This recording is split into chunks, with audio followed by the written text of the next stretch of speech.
सको निर्जला एकादशी के दिन चुपचाप गाय को खिला दे या एक छोटी सी चीज़। उससे पहले दोस्तों जान लेते हैं निर्जला एकादशी के बारे में। हर महीने एकादशी का पर्व आता है, लेकिन ज्येष्ठ महीने में आने वाली निर्जला एकादशी सबसे ज़्यादा महत्वपूर्ण होती है। आइए जानते हैं साल 2024 में निर्जला एकादशी कब है। दोस्तों, निर्जला एकादशी तिथि भगवान विष्णु को समर्पित होता है। माना जाता है कि इस दिन भगवान विष्णु का व्रत करने से और उनकी पूजा करने से सभी पापों का नाश हो जाता है और मोक्ष की प्राप्ति होती है। ज्येष्ठ का महीना 24 मई 2024 से शुरू हो रहा है। ज्येष्ठ माह की कृष्ण पक्ष की निर्जला एकादशी और शुक्ल पक्ष की निर्जला एकादशी दोनों ही बहुत महत्वपूर्ण मानी जाती है। ज्येष्ठ माह में गर्मी चरम पर होती है और एकादशी में 24 घंटे व्रत किया जाता है, जो बहुत कठिन होता है। आइए जानते हैं इस साल निर्जला एकादशी 2024 की डेट, पूजा, मुहूर्त और क्यों किया जाता है। यह व्रत ज्येष्ठ माह के शुक्ल पक्ष की एकादशी तिथि की शुरुआत 17 जून को सुबह 4:40 से होगी। वहीं इस तिथि का समापन 18 जून को सुबह 6:24 पर होगा। ऐसे में निर्जला एकादशी व्रत 18 जून को किया जाएगा। इस निर्जला एकादशी का क्या महत्व है दोस्तों? अपार शब्द का अर्थ होता है असीमित, यानी कि निर्जला एकादशी का व्रत करने वाले को असीमित सुख और धन की प्राप्ति होती है। इसी कारण से एकादशी कहा जाता है। इतना ही नहीं, असीमित लाभ देने वाले एकादशी भी कहा जाता है। निर्जला एकादशी समस्त पापों से मुक्ति मिलती है और ऐसी मान्यता है कि इस व्रत को करने से पापों का नाश होता है। इतना ही नहीं, व्यक्ति को कई तरह के रोग, दोष और आर्थिक समस्याओं से भी छुटकारा मिलता है और अक्षय पुण्य की प्राप्ति होती है।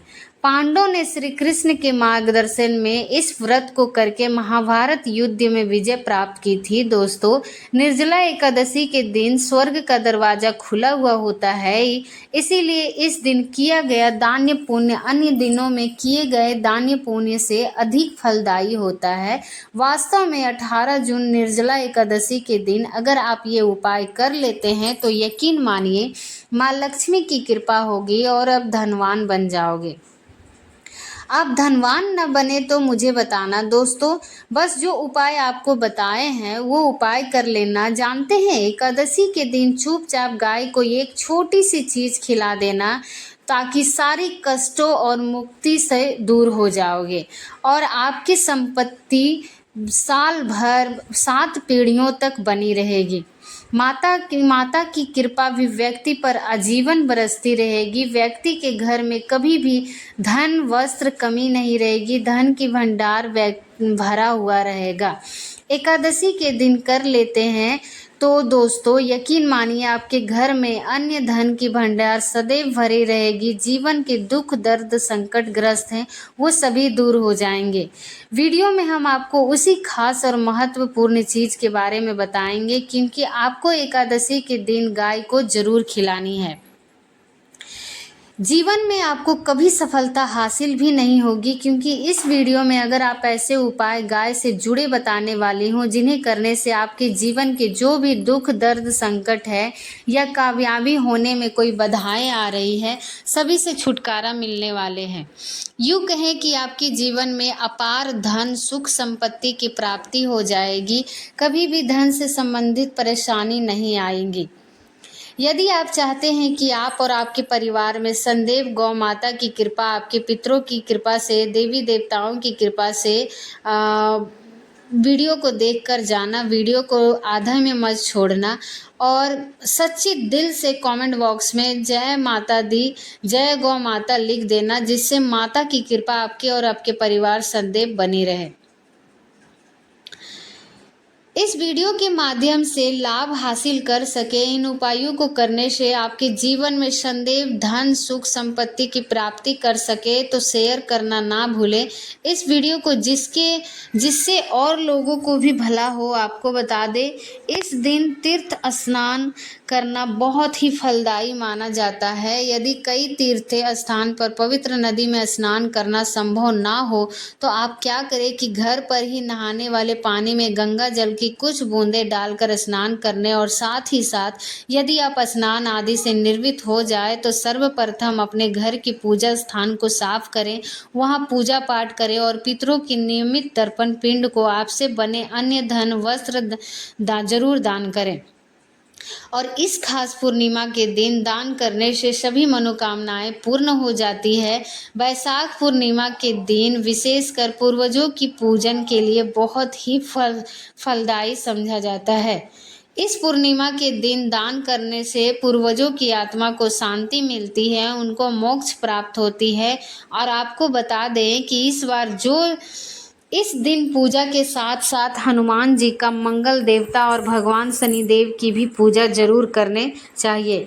आपको बता दें कि इस दिन यदि आप हनुमान जी और मंगल देवता भगवान शनिदेव की पूजा करते हैं तो मंगल का ग्रह जनित दोष भी दूर हो जाता है, मानव के जीवन में धन्य सुख संपत्ति की प्राप्ति हो जाती है, समस्त मनोकामनाएं पूर्ण हो जाती है। और दोस्तों साथ ही साथ आप बात करें, आपको उस दिन मतलब ये जो पूर्णिमा का दिन है, इस दिन आपको एक उपाय तो जरूर करना है। गाय का उपाय बताने से पहले एक उपाय आपको बता दें, उपाय को जरूर करें। क्या करें कि इस पवित्र दिन के शाम के समय पीपल के पेड़ के नीचे आपको सरसों का चौमुखी दीपक, आटे का दीपक बनाना है। उसमें आपको कलावे की बात लगाकर सरसों के तेल का दीपक जला देना है और बीच में 2 साबुत फूल वाले लौंग भी रख डाल दें। फिर देखिए कैसे चमत्कार आपके जीवन में होता है। शाम के समय जलाकर उसे छोड़ें। मनोकामना मांगकर दोस्तों 21 दिनों के अंदर आपको मनोकामनाएं पूर्ण ना हो जाए तो हमें बता देना। बहुत ही प्रभावशाली उपाय है। मैंने आपको बहुत ही दुर्लभ से दुर्लभ इस बार 9 वर्ष को उपाय को जरूर करें। ये उपाय जो है बहुत ही आपको लाभ देगा। और बात करें गाय से जुड़े कौन कौन से उपाय, आपको इस दिन मतलब गाय से जुड़े उपाय जिन्हें करने से मानव को 7 पीढ़ियों तक बैंक बैलेंस की कमी नहीं होती, दुख दर्द संकट कष्ट दूर हो जाते हैं और सभी सुख मानव के कदमों में आ जाते हैं। कदम है सभी सुख और घर में अन्य धन के भंडार संदैव भरे रहते हैं। कहते हैं कि कोई कमी नहीं होती। किसी तरह कौन कौन से उपाय ध्यान से सुनना, जिस तरह बताएं उसी तरह इन उपायों को आपको करना है। तो चलिए शुरू करते हैं। कौन कौन से गाय से जुड़े उपाय है? प्रभावशाली चमत्कारी उपाय है जो कि आपकी किस्मत तो चमका देंगे। इस पूर्णिमा को आपको शुरू करते हैं। दोस्तों सनातन परंपरा में गाय, गंगा और गायत्री का बहुत ज़्यादा धार्मिक महत्व है। मान्यता है गौ माता के शरीर पर 33 कोटि देवी देवताओं का वास होता है। गौ माता की पूजा करने वाले जातक पर इन सभी देवी देवताओं की कृपा बरसती है। गौ सेवा से न सिर्फ इस जन्म की बल्कि पूर्व की भी दोष दूर हो जाती है। गाय से हासिल पंच गौ का उपयोग जरूर करें, शामिल करें, क्योंकि पंचम के बिना कोई भी पूजा पाठ और हवन सफल नहीं होता। दोस्तों गौ कृपा पाने के लिए प्रतिदिन, सप्ताह अथवा महीने में परिवार समेत एक बार गौशाला का नियम जरूर बनाएं और वहां गायों को हरा चारा खिलाएं। इससे आपको शुभ फलों की प्राप्ति होगी। और साथ ही साथ गौ सेवा गए पूजा से 9 ग्रह शांत हो जाते हैं और इससे जुड़े दोषों का निदान हो जाता है। गर्मियों में गौ माता को पानी पिलाएं और सर्दियों में गौ माता को गुड़ खिलाएं। ध्यान रखें कि गर्मियों में गाय को गुड़ ना खिलाएं। अनेक देवी देवताओं को अपने शरीर पर धारण करने वाली गौ माता से जुड़े कई शुभ और अशुभ संकेत भी होते हैं। गाय का दूध देते समय यदि गाय ठोकर मार दे और सारा दूध बिखर जाए तो अपशगुन होता है। यदि कोई यात्रा पर निकल रहा है तो गाय अपने बछड़े को दूध पिलाते सामने आ जाए तो निश्चित रूप से जिस यात्रा के लिए आप निकले हैं वो यात्रा अब जरूर ही सफल होगी। और वो जिसके लिए आप निकल रहे हैं, आप निकले हैं, वो जरूर होगी। गाय की आवाज़ और रात में गाय की गुहार करना भी शुभ होता है दोस्तों। साथ ही साथ गाय के साथ आप भूल कर भी दुआचार न करें, अन्यथा मिलता है घोर पाप और जीवन भर की परेशानियां बनी रहती है। जी हाँ दोस्तों, गाय को राष्ट्रीय पशु माने जाने और इन्हें मौलिक अधिकार दिए जाते की बात हो रही है तो सवाल उठता है कि गाय संस्कृति का अहम हिस्सा है, तब भी गाय के साथ लोग खराब व्यवहार कैसे कर लेते हैं। गाय दरअसल भटकती रहती है, भर पेट इन्हें लोग नहीं दे खाना भी नहीं देते हैं। गाय दूध देती रहती है तो उनकी सेवा होती है, जैसे ही दूध देना बंद कर देती है तो लोग इनकी किस्मत पर छोड़ देते हैं सड़कों और गलियों में भटकने लगने के लिए। ऐसे में कोई जीवों को कोई डंडे से मारता है तो कोई पानी डाल देता है, कभी भी वाहनों की चपेट में आ जाती है तो कभी बीमार हो जाती है। बेचारी यह गाय दम तोड़ देती है। ऐसे में ज़रूरत है इन बातों को जानने के लेकर शास्त्रों में कहा गया है कि गाय के साथ आपको कैसा व्यवहार करना चाहिए और गाय को कभी भी मारना पीटना नहीं चाहिए। शास्त्रों में गाय को माता का दर्जा दिया जाता है और गाय को मारने वाले माता को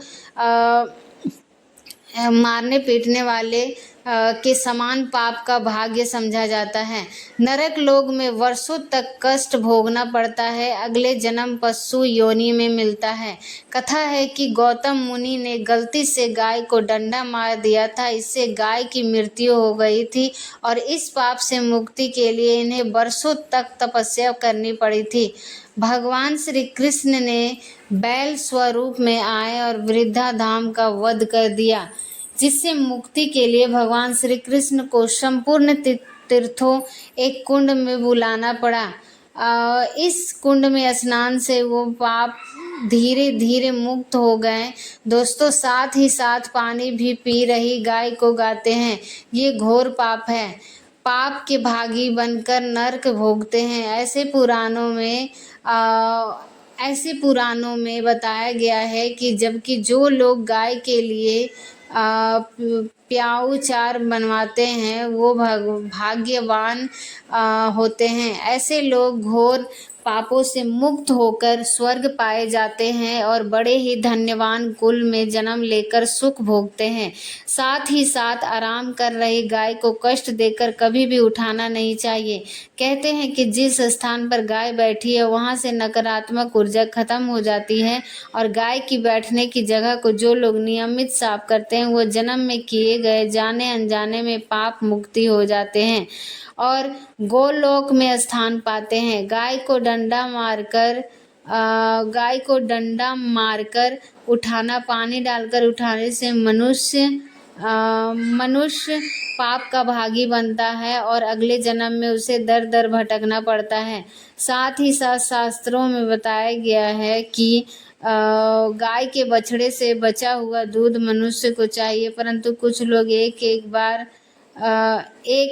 बार ही दूध ले पाते हैं और ऐसा करना घोर पाप होता है। ऐसे दूध को धोने वाला और ग्रहण करने वाला लोगों ही पाप शास्त्रों में बन जाते हैं दोस्तों। सात शास्त्रों में कहा गया है कि गोवंश मतलब गाय और बैल की पीठ पर नहीं बैठना चाहिए, इनकी पीठ पर बैठने से महापाप लगता है। ऐसे लोगों को नरक की यातना भोगनी पड़ती है।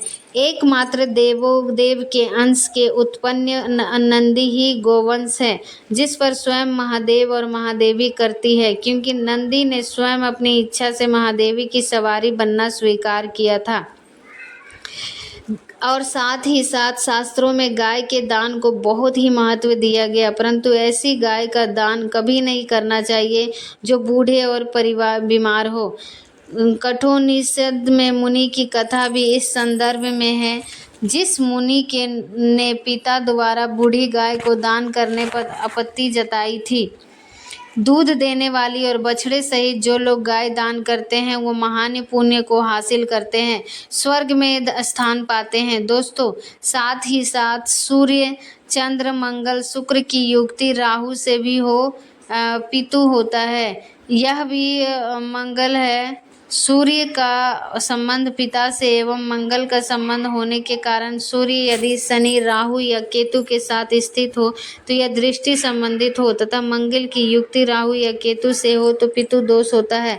इस दोष के जीवन संघर्षमय बन जाता है। यदि पितु दोष है तो गाय को प्रतिदिन किसी न किसी भी करना चाहिए।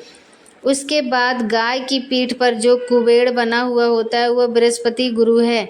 जन्म पात्री में यदि बृहस्पति अपनी नीचे राशि मकर में हो या शुभ सिंहलिंग में जा रहे हो तो सामने से गौ माता आती हुई दिखाई दे, गौ माता को अपने दाहिने ओर जाने देना चाहिए। अपनी यात्रा जरूर ही सफल होगी। जिस घर में गाय होती है उसमें दोष श्वेत ही खत्म हो जाता है। और साथ ही साथ आपको बता दें कि गाय को अब भी रोटी प्रतिदिन खिलाना चाहिए और कोशिश करें कि उस रोटी को आप तुरंत अगले दिन ही गाय को दे दें। अगर आप उस रोटी को रख देंगे और उस रोटी को अगले दिन दे देंगे तो वह रोटी बासी मानी जाएगी और गाय को कभी भी बासी रोटी ना दें। इससे घर में नकारात्मक ऊर्जा का वास होता है और जो भी काम करके अपने काम आपके बनने लगे हो वहाँ पर भी आप बिल्क बल भी नहीं बढ़ेंगे। इससे आपके घर में हमेशा दर्द देवता का वास रहेगा और आप जिस भी उस काम में आपको हमेशा सफलता ही साथ लगेगी। इसीलिए कोशिश करें कि गाय को रोज़ाना ताज़ी रोटी बनाकर खिलाएं और रोटी को बिल्कुल ना रखें। बासी रोटी गाय को ना दें और साथ ही साथ गली चीज़ें गाय को नहीं खिलाना चाहिए। घर में कोई फल या कोई सब्जी या सड़ जाए तो लोग क्या करते हैं, गाय को देते हैं ना। चलिए, ऐसा करने से यदि आप गाय को खिलाते हैं तो उल्टा हो जाता है और गाय को बहुत दुख चलता है, वो भी ख़त्म। आपके जीवन में खुशियाँ ही खुशियाँ होगी। एक बार पूर्णिमा पर आप 11 बार गाय की परिक्रमा भी कर लेते तो आपके समस्त सरल काम पूर्ण हो जाते हैं। आपको पूर्णिमा पर साथ ही साथ आप गाय की जब रोटी दे रही हैं तो आप थोड़ी हल्दी लगा दे, थोड़ा गृह में रख ले और अगर गुड़ ना हो तो आप थोड़ी भी रख ले सकते हैं। दोस्तों, गाय को कभी भी सूखी रोटी ना खिलाएं। सूखी का मतलब गायों को जो भी रोटी खिलाएं उस पर कुछ ना कुछ रख कर खिलाएं। हल्दी से हल्दी मिलाकर मिक्सी या भी जो भी रखे, मतलब खाली नहीं खिलानी चाहिए। इतना करने से मात्रा आपके जीवन में सभी दुख, दर्द, कष्ट सारे दूर हो जाए। इसीलिए आप लोग निर्जला एकादशी व्रत जरूर करें और मेरे वीडियो अगर अच्छा लगे तो लाइक कमेंट शेयर ज़रूर करें और मेरे वीडियो को प्लीज़ लाइक करें।